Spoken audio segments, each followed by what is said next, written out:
Welcome back to my channel friends. Hi friends, எல்லோரும் எப்படி இருக்கீங்க? நல்லா இருக்கீங்களா? இன்றைக்கி நம்ம பார்க்க போகிற ஸ்டிச்சோட பேர் வந்து ஸ்டெம் ஸ்டிச்சு. ஆரிலே ஸ்டெம் ஸ்டிச்சுன்னு சொல்லுவாங்க. அந்த ஸ்டிச் தான் இன்றைக்கி நம்ம பார்க்க போகிறோம். இந்த மாதிரி ஸ்ட்ரைட்டாக ஒரு லைன் போட்டுக்கோங்க. அதில் வந்து இந்த மாதிரி நேராக நம்ம செயின் ஸ்டிச் வந்து கிராஸாக இப்படி போட்டோம். இந்த மாதிரி இது வந்து இப்படி கொஞ்சம் கீழே இறக்கி நீளமாக போட்டுக்கோங்க. போடுறப்போ ஒரே அளவு வச்சுக்கோங்க. எப்பயும் போல் செயின் ஸ்டிச் போடுற மாதிரி தான் போட்டுட்டு கீழே வந்து குட்டியாக ஒரு லாக், அதாவது குட்டியாக ஒரு செயின் ஸ்டிச் அதை ஒட்டி ஒரு செயின் ஸ்டிச் போட்டு எடுத்துக்கோங்க. அப்படி எடுத்துட்டு இந்த நம்ம மேலே போட்டோம் பார்த்தீங்கன்னா, அதில் வந்து சென்ட்ரு பார்ட்டில் வந்து நீங்கள் அடுத்து ஒரு செயின் எடுக்கணும். எடுத்து இந்த மாதிரி இழுத்து விட்டிங்கன்னா இதான் ஸ்டெம் ஸ்டிச்சு. அதே மாதிரி மேலே எந்த அளவு நீளமாக போட்டிருக்கீங்களோ அதே அளவு கீழேயும் போட்டுக்கோங்க. அப்போ தான் பார்க்குறதுக்கு நல்லாயிருக்கும். அதே மாதிரி ஒரு லாங் செயின், அப்புறம் ஒரு ஷார்ட் செயின், அப்புறம் மேலே போய் ஒரு சென்டரில் அந்த நீங்கள் போட்டிருக்க ஸ்டிச்சுக்கு மேலே சென்டரில் எடுத்து கீழே இப்படி இழுத்து விட்டிங்கன்னா அந்த நீங்கள் குட்டியாக போட்ட செயின் வந்து லாக் ஆயிரும். ஒன்றும் லாங் செயின், அப்புறம் ஒரு ஷார்ட் செயின், மறுபடியும் சென்டர் பாயிண்டில் ஒரு செயின். இவ்வளோ தான் ஸ்டெம் ஸ்டிச்சு. இது பார்த்தீங்கன்னா புரியும். மறுபடியும் பாருங்கள். லாங்காக ஒன்று போட்டு அப்புறம் குட்டியாக ஒரு செயின், அதுக்கப்புறம் சென்டர் பாயிண்டில் ஒரு செயின். இதுதான் இதை விட இன்னொரு ஸ்டெப்பும் இருக்குது. அது எப்படி பாருங்கள் ஃப்ரெண்ட்ஸ். இது வந்து ஸ்டெப் 1 இப்போ நீங்கள் பார்த்தது.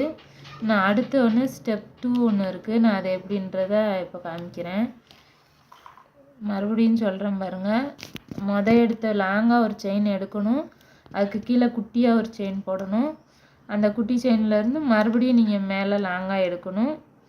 அதை போய் சென்டர் பாயிண்டில் விட்டுட்டு அதுக்கப்புறம் இழுத்தீங்கன்னா அந்த குட்டி செயின் வந்து லாக் ஆயிரும். அவ்வளோதான். இந்த ஃபஸ்ட் ஸ்டெப் வந்து உங்களுக்கு ஸ்டெம் ஸ்டிச்சில். இதுலேயே ஸ்டெப் 1 இருக்குது. நான் அதை எப்படின்னு சொல்கிறேன், இருங்க ஃப்ரெண்ட்ஸ். இது ஸ்டெப் 1 நம்ம பார்த்தோம். இப்போ பார்க்க போகிறது வந்து ஸ்டெப் 2. அதே மாதிரி தான்.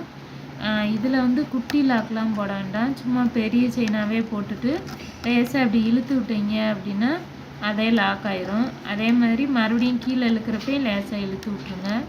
இழுத்து விட்டுட்டு மறுபடியும் ஒரு செயின், அடுத்து 2 செயின், அப்புறம் மறுபடியும் கொஞ்சம் மேலே இழுத்துட்டு மறுபடியும் கீழே இப்படி இழுத்து விட்டிங்கன்னா அதே லாக் ஆயிரும்.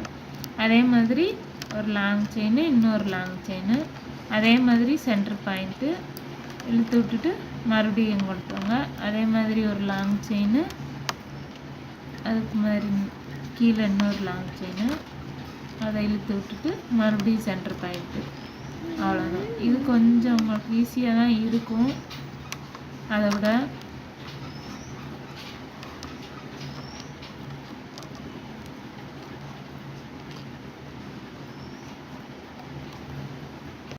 பாருங்கள் ஃப்ரெண்ட்ஸ், அவ்வளோதான் முடிஞ்சு. இன்றைக்கி வந்து நம்ம ஸ்டெப் 1 ஸ்டெப் 2ன்னு சொல்லி 2 ஸ்டெம் ஸ்டிச் பார்த்தோம். நாளைக்கு வந்து நான் இன்னொரு வீடியோவில் அடுத்து என்ன ஸ்டிச்சிங்கிறத இன்னொரு நாள் நாளைக்கு பார்ப்போம். உங்களுக்கு இந்த வீடியோ பிடிச்சிருந்துச்சி அப்படின்னா லைக் பண்ணுங்கள். உங்கள் ஃப்ரெண்ட்ஸுக்கு பழகணுன்னா ஷேர் பண்ணுங்கள். மறக்காமல் ஸ்ரீஹரி சேனலை சப்ஸ்கிரைப் பண்ணிடுங்க. வீடியோ பார்த்த எல்லாருக்கும் தேங்க்யூ ஃப்ரெண்ட்ஸ்.